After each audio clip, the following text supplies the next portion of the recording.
again, for a decade, I've watched ILS dominate this industry by fear.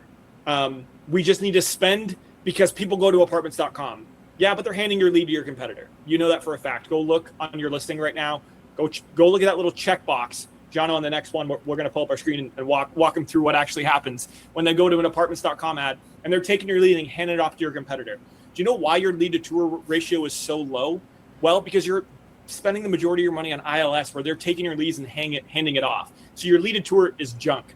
Again, shifting forward to 2026, what we're doing now here with this is more fear, more pacifying, right? We're not actually addressing the heart of the problem. You may not have a lead problem. You may have a lead management problem. You may have a product problem. But what we want to do is help you identify that and actually fix the very specific thing. I think ultimately what we're trying to say here is not don't use it, but be careful with just buying it for the sake of not being last.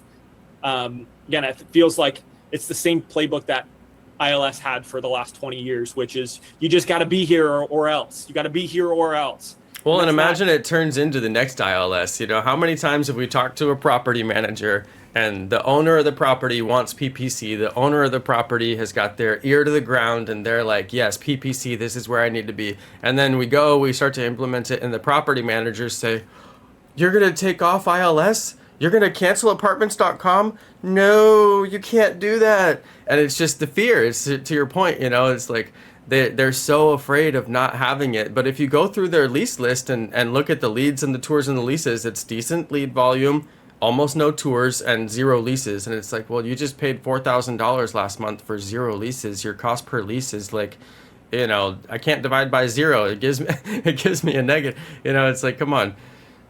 Yeah, I can't tell you how many times we've been in that scenario, and then 90 days later, that property manager was like, "Oh, this is great," yeah, and they get rid of that contract as fast as they can. But to your point, it's been what I consider the pacifier. It's the safety blanket. It's that blanket that makes you feel safe at night.